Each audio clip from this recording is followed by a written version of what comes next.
তিনটা আগে নি সো গাইস আজকে চলে আসলাম সেই পার্বত্য চট্টগ্রামের সবচেয়ে বড় এবং উঁচু পাহাড়টিতে।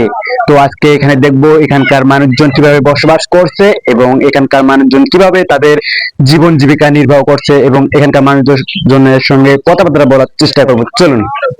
ছিলেন বিষাক্ত একটি পোকা সন্ধান পেয়েছি, যা এবং খাইতে খুবই সুস্বাদু। এটাতে প্রচুর পরিমাণ প্রোটিন রয়েছে, যা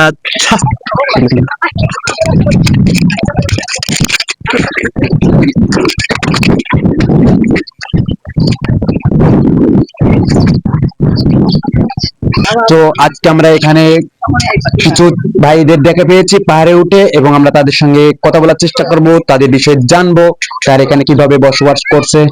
আসসালামু আলাইকুম ভাই। ওয়ালাইকুম আসসালাম। ভালো আছেন? জি আলহামদুলিল্লাহ ভাই, ভালো আছি। আপনি ভালো আছেন? জি আলহামদুলিল্লাহ ভালো আছি। তো তোমরা কি এখানেই থাকো? জি হ্যাঁ, আমরা এখানেই থাকি, আমাদের বাসা এখানেই। জন্ম থেকেই আমরা এই পাহাড়েই বসবাস করতেছি। জন্ম থেকেই এখানেই বসবাস করতেছো? ও, তাহলে তো তোমরা এখানকার স্থানীয়। জি জি, আমরা এখানকার স্থানীয়, সবকিছু আমাদের চেনা জানা আছে। আমরা সবসময় পাহাড়ে ঘুরে বেড়াই, ফ্রি টাইম পেলে আমরা পাহাড়ে আসি ঘুরতে। তো আমরা তো পাহাড়ে এসেছি এবং আমাদের ব্লগ ভিডিও বানাচ্ছি, তো আমরা শুনে থাকি যে পাহাড়ে উঠলে নাকি পাহাড়ে স্থানীয়রা র্যাগ দেয়, ফোন টোন কেড়ে নেয়, মারধর করে। এটা কি বাস্তব? কতটুকু সত্য? হ্যাঁ, এটা সত্য, পুরোটাই সত্য। কিন্তু আমাদের এখানে এসব হয় না, আমাদের এখানে জনবসতি অনেক। তো এইগুলো কাজ হয় কোথায় জানেন? যে গভীর জঙ্গলের মধ্যে দুই একটা ঘর বাড়ি আছে, এবং ওখানকার ছেলেপেলেরা যারা আছে, দেখা যায় যে ওগুলো হয়তো নেশাখোর বা এক কথায় তোমাদের এখানে তোমরা ফুল ফ্যামিলি নিয়ে থাকো, তোমাদের এখানে যে কেউ ঘুরতে আসলে তাদেরকে পর্যটকদের কোনো হয়রানির শিকার হয় না, এবং তাদের পরিদর্শন করার জন্য, সুন্দর মুহূর্তগুলো উপভোগ করার জন্য তোমরা যথেষ্ট সাহায্য করো। জি হ্যাঁ, আমরা তাদের সাথে কথা বলতে পছন্দ করি এবং তাদের অনেক সাহায্য করি, আর ওদেরকে বলে দিই যে এখানে কোনো ভয় নেই, আপনারা সুন্দরভাবে ভিডিও করতে পারেন। তো তো প্রথমে এখন আমি আপনাদের নামটু মানে পরিচয়টুকু জানতে চাচ্ছি। আমার নাম মোহাম্মদ মিলন ইসলাম, আমি এখানে ছোট থেকে থাকি। তোমার নাম? আমার নাম মোহাম্মদ সাইফুল ইসলাম সাকিব। তোমার নাম ভাইয়া? আমার নাম সাইফুল ইসলাম। সাইফুল ইসলাম। দুইজনে সাইফুল ইসলাম। জি তোমরা কি ভাই নাকি বন্ধু? ভাই, চাচাতো ভাই। চাচাতো ভাই। জি মানে দুইজনের নামে সাইফুল আছে। জি। যাই হোক, শুনে ভালো লাগলো। তোমরা দুইজনেই চাচাতো ভাই এবং দুইজনের নামের সঙ্গে মিল রয়েছে। তো তুমি এখানে কতদিন ধরে থাকো? আমি ছোট থেকে বড় হয়েছি এখানে। এখানে ছোট থেকে বড় হইছো? জি। তুমি? আমিও ছোট থেকে বড় হয়েছি এখানে।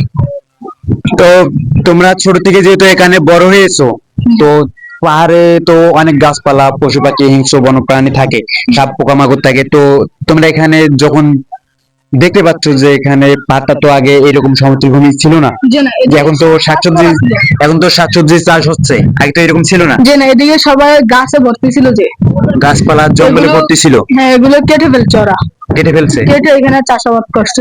তো ভাইয়া, এখানে যখন গাছপালা প্রচুর ছিল, তখন যখন তোমরা এসে বাড়ি টাড়ি করছো এখানে অনেক আগেই সম্ভবত, তো তখনকার জীবনযাত্রা তোমাদের কিরকম ছিল? অনেক মানে তোমরা বন্যপ্রাণীর শিকার হয়েছে কিনা, পোকামাকড়ের শিকার হয়েছে কিনা, এগুলো বিষয়ে একটু জানতে। হচ্ছে প্রথম দিকে হচ্ছে এগুলো সব জঙ্গল দিয়ে ভরা ছিল, অনেক জীবজন্তু ছিল। তারপর মানুষ তাদের চাহিদা মেটানোর জন্য সবাই মিলে অনেক গাছপালা কাটা শুরু করে, এবং এই পাহাড়গুলো কাটতে কাটতে একটা সমতল ভূমির মতো সৃষ্টি করে, যাতে এখানে চাষাবাদ করা যায়। আর হচ্ছে যখন প্রথমত এখানে গাছপালা ভরা ছিল, অনেক জীবজন্তু ছিল, মানুষ একা আসতে ভয় পাইতো। তো হচ্ছে সবাই মিলে একটা পরিকল্পনা মাফিক পাহাড়গুলো কাটতে থাকে, এবং এক সময় দেখা যায় এগুলো চাষাবাদের জন্য উপযোগী হয় এবং সমতল ভূমিতে পরিণত হয়। এরপর তোমরা তোমাদের জীবন চাহিদা মেটানোর জন্য, জীবন জীবিকা নির্বাহের জন্য তোমরা এখানে চাষবাদ শুরু করে দাও। হ্যাঁ, আমরা আমাদের জীবিকা নির্বাহের জন্য চাষাবাদ করে থাকি এখানে। বিশেষ করে সব ধরনের জিনিস হয় না, বিশেষ করে শাকসবজি বেশি হয়। যেমন দেখতে পাচ্ছেন, লাউ শাক আছে, লাল শাক আছে, তারপর আরো অন্যান্য শাকও আছে। তো তারপর হচ্ছে শুধু এখানে আমরা থেমেই না, আমরা এখন গ্রাম অঞ্চলের মতো এখানে গরু ছাগলও লালন পালন করি। মানে এখানে শুধু মানুষের ভিতরেই বসবাস যে মানুষ করতেছে পাহাড়ের উপরে, এটাতে শুধু সীমাবদ্ধ না। এখানে এখন তোমরা তোমাদের চাহিদা মেটানোর জন্য যা কিছু লাগে একটা বাড়িতে, গ্রাম অঞ্চলে যেমন গরু ছাগল আসময় থাকে, এগুলো সবকিছুই এখানে তোমরা পালন করতেছো। হ্যাঁ হ্যাঁ, এখানে আমরা গ্রাম অঞ্চলের মতো দেখা যায় যে সবকিছু লালন পালন করতেছি, কোনো সমস্যা নেই। আর এখন তো দেখতে পাচ্ছেন যে আশপাশে বিভিন্ন জায়গায় সমতল ভূমি করে মানুষ বসবাস করতেছে, পাশাপাশি অনেক কিছু আবাদ সুবাদও করতেছে। তো এখানে আর ভয়ের কিছু নেই। এখন এই পাহাড়ে কোনো জীবজন্তু থাকে না, মানুষের বসবাস উপযোগী একটা জায়গা হয়েছে। আর এটা এক কথায় বলতে গেলে যে তোমার মতে তুমি যেভাবে প্রকাশ করতেছো যে পর্যটকরা আসলে তাদের বিরক্ত করার মতো এখানে কেউ নাই, তারা কোনো প্রতারণার শিকার হচ্ছে না এখানে। না না, এখানে প্রতারণার কোনো শিকার হয় না, এবং যদিও হয় এখানে আমরা স্থানীয়রা আছি, ওটা আমরা সমাধান করি। আর এখন বিশেষত হয়েছিল, তারপর হচ্ছে আমরা গ্রামের মানুষরা এসব বারণ করে দেই, কারণ মানুষ অনেক দূর থেকে অনেক টাকা পয়সা খরচ করে আসে পাহাড় ঘুরতে, পাহাড় দেখতে। আর যারা পাহাড়ে থাকে তারাই পাহাড়ের যে এই সুন্দর প্রাকৃতিক দৃশ্যটা তারা অনেক সুন্দরভাবে অনুভব করতে পারে। তো হচ্ছে এখন আর কোনো হয়রানির শিকার হওয়ার কোনো সুযোগ নেই। পর্যটকেরা আসে, তাদের আমরা কোনো বিপদে বললে সাহায্য করি, এবং যদি থাকার প্রয়োজন হয়, খাওয়ার প্রয়োজন হয়, আমরা এই ব্যবস্থাও করে দাও। সে ব্যবস্থাই করে দিই। তো ওনার নাম হচ্ছে মোহাম্মদ মিলুল ইসলাম। তো ওই ভাইকে অসংখ্য ধন্যবাদ যে আমাদের এতক্ষণ ওনাদের বিষয়ে বিস্তারিত বললো, ওনাদের জীবন জীবিকা কিভাবে নির্বাহ করতেছে সে সমস্ত বিষয়ে বললো। তো উনি আমাদেরকে যথেষ্ট পরিমাণ সাহায্য করছে, হেল্প করছে, যে আমাদের এই পাহাড়টা পরিদর্শন করার জন্য, চতুর্দিকে ঘুরে দেখানোর জন্য, সমস্ত যা লাগে হেল্প করার জন্য সবটুকুই করছে। তো আমার পক্ষ থেকে ওনাকে ধন্যবাদ।